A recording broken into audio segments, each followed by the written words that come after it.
Assalamualaikum students, I am Dr. Wajiha Tariq and I will teach you biology of 10th class. We will start chapter 10, gaseous exchange.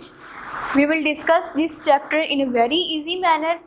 So इसके लिए सबसे पहले हम basic concepts को समझेंगे. Gaseous exchange हमारे पास क्या है? सिंपली ऑक्सीजन का बॉडी के अंदर जाना और कार्बन डाइऑक्साइड का बॉडी से बाहर आना गेशियस एक्सचेंज है.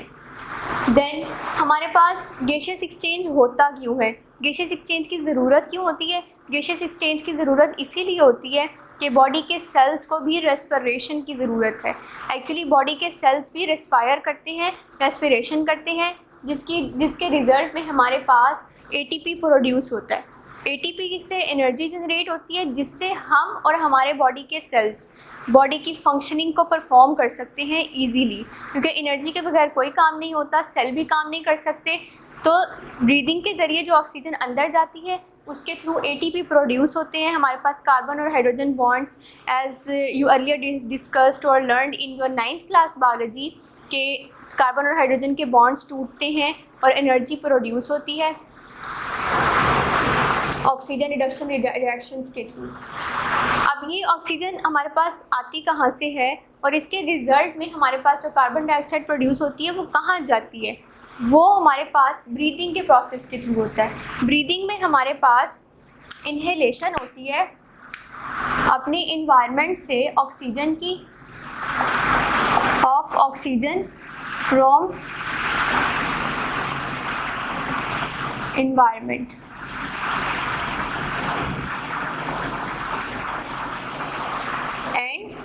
Exhalation of carbon dioxide to the environment from the body. Oxygen body के अंदर आई, सेल्स ने उसके थ्रू एटीपी प्रोड्यूस की, उसके रिजल्ट में हमारे पास कार्बन डाइऑक्साइड बन गई और वो कार्बन डाइऑक्साइड बॉडी से एक्सेल हो गई. ये हमारे पास ब्रीदिंग का प्रोसेस है. एक चीज़ हमें हमेशा कंफ्यूज करती है कि शायद ब्रीदिंग और रेस्पिरेशन सिमिलर टर्म्स हैं. ब्रीदिंग और respiration are not synonyms. Respiration हमारे पास मैकेनिकल और बायोकेमिकल प्रोसेस है. मैकेनिकल प्रोसेस से क्या मतलब होता है? वो प्रोसेसेस जिसमें हमारे पास मूवमेंट्स हो रही हैं, बॉडी की मूवमेंट्स हो रही हैं, वो हमारे पास मैकेनिकल प्रोसेस होता है रिलेटेड टू मूवमेंट्स.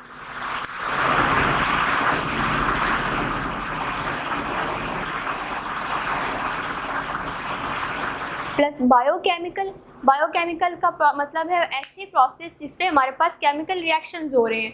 आपने देखा कि सेलुलर रेस्पिरेशन के अंदर केमिकल रिएक्शंस हो रहे हैं, ऑक्सीजन रिडक्शन रिएक्शन हो रहा है, कार्बन हाइड्रोजन बॉन्ड्स टूट रहे हैं, एटीपी जनरेट हो रहा है. तो रेस्पिरेशन हमारे पास दो प्रोसेस से होता है, मैकेनिकल और बायोकेमिकल से. जबकि ब्रीदिंग जो कि सिर्फ इनहेलेशन और एक्सहेलेशन है, वो सिर्फ एक मैकेनिकल प्रोसेस है. उसमें सिर्फ आपके मसल्स की मूवमेंट हो रही है, उसमें कोई केमिकल रिएक्शन टेक प्लेस नहीं हो रहा. सिर्फ और सिर्फ मसल्स मूव कर रहे हैं, ऑक्सीजन अंदर जा रही है, कार्बन डाइऑक्साइड बाहर जा रही है. जो कि हमें नज़र आ रहा है वो ब्रीदिंग है. जो हमें नज़र नहीं आ रहा, सेल के लेवल पे हो रहा है, वो हमारे पास रेस्पिरेशन है. और you can also say that cellular respiration और एरोबिक रेस्पिरेशन. अब ये तो वो प्रोसेस था जो हमारे पास एक जर्नल प्रोसेस है, जो कि प्लांट्स में, एनिमल्स में, हर ऑर्गेनिज्म के अंदर हो रहा है, क्योंकि हर ऑर्गेनिज्म को सांस लेने की ज़रूरत होती है. हर लिविंग थिंग जो है वो सांस लेती है, आप सबको पता है. अब स्पेसिफिकली अगर we comes to the topic, जो कि हमारा फर्स्ट टॉपिक है बुक के अंदर, वो है gaseous exchange in plants. Plant के अंदर गेशियस एक्सचेंज कैसे होता है? तो स्टूडेंट्स, प्लांट्स के पास कोई भी एक प्रॉपर सिस्टम नहीं होता, कोई ऑर्गेन सिस्टम नहीं होता अपने गेशियस एक्सचेंज के लिए, अपनी ब्रीदिंग के लिए. कभी आपने नहीं सुना होगा प्लांट्स के पास लंग्स हैं या कोई और रेस्पिरेटरी सिस्टम है. प्लांट्स के पास प्लांट का जो हर सेल है, जिसके जो डिफरेंट सेल्स हैं, वो डायरेक्टली अपने इन्वायरमेंट से गेशियस एक्सचेंज करते हैं. एक human body, animal body direct gaseous exchange नहीं करती. उसके पास रेस्पिरेटरी सिस्टम होता है, ऑर्गन सिस्टम होता है, लंग्स हैं, हमारे पास नोज़ है, पूरा पैसेज वे है, which we will discuss further. लेकिन प्लांट्स के पास ऐसा कोई सिस्टम नहीं है. तो अल्लाह ताला ने, नेचर ने उनकी ये ऐसा सिस्टम बना दिया है कि उनका हर सेल डायरेक्टली बॉडी के साथ गैसियस एक्सचेंज करता है। अब वो किस तरह करता है, एज वी नो प्लांट्स के डिफरेंट पार्ट हैं और डिफरेंट पार्ट का डिफरेंट स्ट्रक्चर है, यानी कि लीफ का स्ट्रक्चर सॉफ्ट होगा, स्टेम्स का स्ट्रक्चर हार्ड होगा, जो प्लांट पानी के अंदर हैं वो किस तरह करेंगे, जो रूट्स मट्टी के अंदर हैं, सॉइल के अंदर हैं, वो कैसे गैसियस एक्सचेंज करेंगी, तो हम इस टॉपिक में उसको डिटेल से पढ़ेंगे। सबसे पहले हमारे पास लीव्स और यंग स्टेम्स हैं। लीव्स और यंग स्टेम्स कैसे गैसियस एक्सचेंज करती हैं, तो उसको अगर हम डिस्कस करें तो हमारे पास ये एक डायग्राम है जो कि इस पूरे प्रोसेस को अच्छी तरह से डिफाइन कर रही है। हमारे पास जो लीव्स और यंग स्टेम्स है, यंग स्टेम्स यहाँ पे इसलिए मेंशन किया गया है कि ये स्टेम्स सॉफ्ट होती हैं as compare to mature stem. Mature stem जो है वो हमारे पास बार्की वुडी होती है, यानी कि हार्ड होती हैं। हमारे पास जो लीव्स और यंग स्टेम में गैसियस एक्सचेंज होता है वो दो तरह से होता है। एक तो स्टोमेटा के थ्रू। स्टोमेटा क्या है, स्टोमेटा हमारे पास स्मॉल ओपनिंग्स हैं, स्मॉल ओपनिंग्स हैं, स्मॉल ओपनिंग्स होती हैं हमारे पास लीव्स और यंग स्टेम की, जो एपिडर्मिस है। अब एपिडर्मिस हमारे पास होती है सबसे अपर लेयर, ऊपर वाली लेयर किसी भी चीज़ की, किसी भी स्ट्रक्चर की जो ऊपर वाली लेयर है लिविंग ऑर्गेनिजम्स के अंदर, वो एपिडर्मिस होती है। तो जब लीव्स और यंग स्टेम्स की एपिडर्मिस है, लोअर वाली एपिडर्मिस, एक अपर एपिडर्मिस होती है, एक लोअर एपिडर्मिस, उसके अंदर हमारे पास स्मॉल छोटी छोटी ओपनिंग्स होती हैं जो हमें नज़र नहीं आती, माइक्रोस्कोप के थ्रू नज़र आती है, नेकेड आई से नज़र नहीं आती।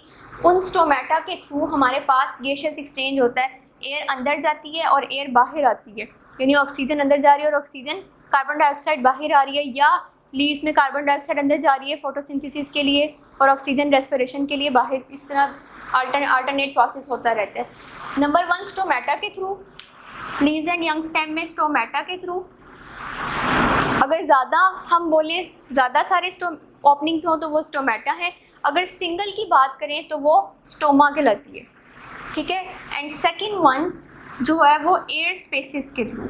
अब ये एयर स्पेसिस कहाँ पाई जाती हैं, as you can see in the structure कि हमारे पास इसमें मीजोफिल सेल्स हैं।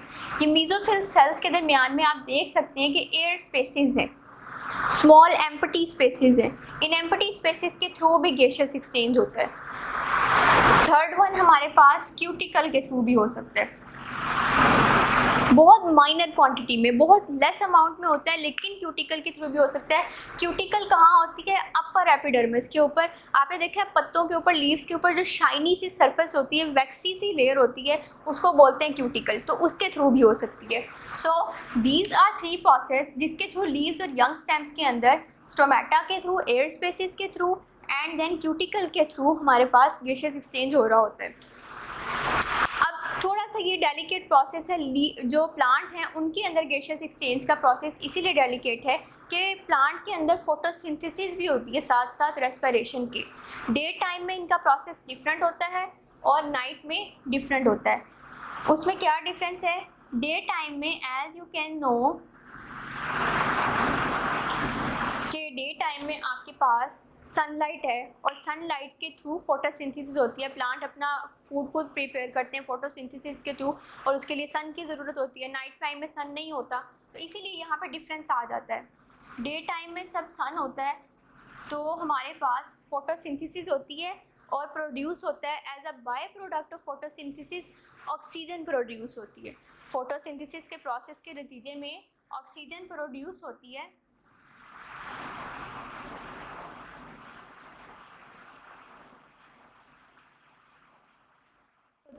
और ये ऑक्सीजन यूज़ होती है रेस्पिरेशन के अंदर,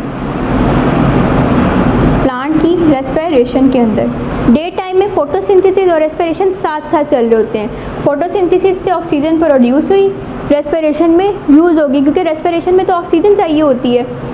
रेस्पिरेशन के थ्रू हमने ऊपर भी पढ़ा कि एटीपी जब जनरेट हो जाता है तो कार्बन डाइऑक्साइड प्रोड्यूस होती है। सो बाय प्रोडक्ट जो फोटोसिंथेसिस की है वो ऑक्सीजन है, और बाय प्रोडक्ट जो रेस्पिरेशन की है वो हमारे पास कार्बन डाइऑक्साइड है। ये कार्बन डाइऑक्साइड यूज़ होती है फोटोसिंथेसिस में।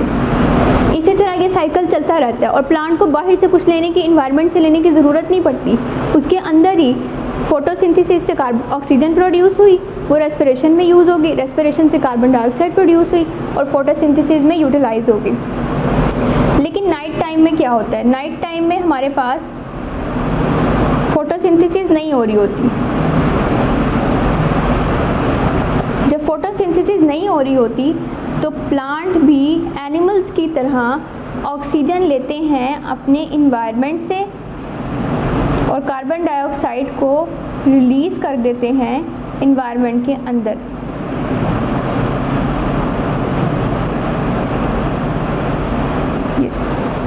इन्वायरमेंट से ऑक्सीजन लेते हैं और कार्बन डाइऑक्साइड को रिलीज़ कर देते हैं, बिल्कुल एनिमल की तरह। तो ये दो प्रोसेस जो हैं, रेस्पिरेशन का जो प्रोसेस है वो इस तरह डिफरेंट हो जाता है एनिमल्स के रेस्पिरेशन के प्रोसेस के थ्रू, डे टाइम और नाइट टाइम के हिसाब से। सेकेंड वन हमारे पास जो रेस्पिरेशन का क्राइटेरिया आता है वो आता है वुडी स्टेम और मैच्योर रूट्स के अंदर, यानी ये वुडी स्टेम और मैच्योर रूट्स के अंदर रेस्पिरेशन कैसे होती है। अब आपको पता है कि वुडी स्टेम जो हैं उनके ऊपर आपने देखा है जो तने हैं वो ब्राउन कलर के होते हैं, उनके ऊपर होती है बार्क जिसको छाल बोलते हैं या सख्त सा एक लेयर कह लें, प्रोटेक्टिव लेयर कह लें आप स्टेम की।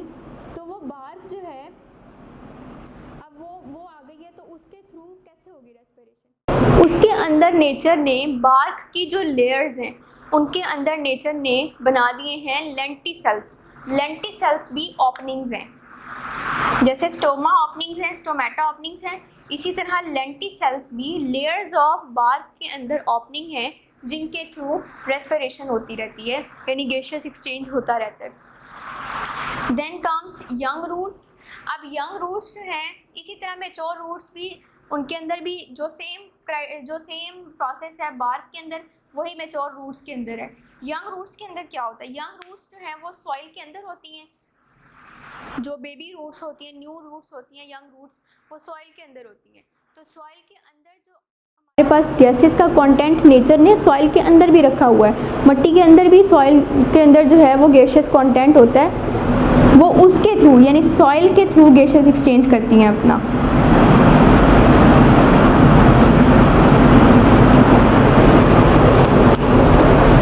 सो यंग रूट्स की होप सो आपको समझ आई होगी कि यंग रूट्स जो हैं वो सॉइल के थ्रू गैसेस एक्सचेंज करती हैं। देन आते हैं एक्वेटिक प्लांट्स। जो प्लांट्स पानी के अंदर है वो अपना गैसेस एक्सचेंज कैसे करेंगे, वो अपना गैसेस एक्सचेंज ऑब्वियसली उनको भी तो ग्रोथ की, उनको भी तो एटीपी की ज़रूरत है, उनको भी एनर्जी की ज़रूरत है। अब वो अपना गैसेस एक्सचेंज कैसे करेंगे, जो पानी के अंदर अल्लाह ताला ने गैसेस की कंटेंट रखा है वो उसको यूटिलाइज़ करेंगे, यानी कि वाटर के अंदर जो हमारे पास ऑक्सीजन है वो उसको लेते हैं, इनहेल करते हैं और कार्बन डाइऑक्साइड को रिलीज़ करते हैं। So these are different structures, plant के जो डिफरेंट स्ट्रक्चर्स हैं उनके अंदर गैसियस एक्सचेंज कैसे होता है और किस किस प्रोसेस के थ्रू होता है, ये पूरा इस टॉपिक के अंदर यानी गैसियस एक्सचेंज इन प्लांट्स के अंदर एक्सप्लेन हो गया है। होप सो आपको समझ आई होगी और this is the end of today's topic. Thank you so much. अल्लाह हाफिज़।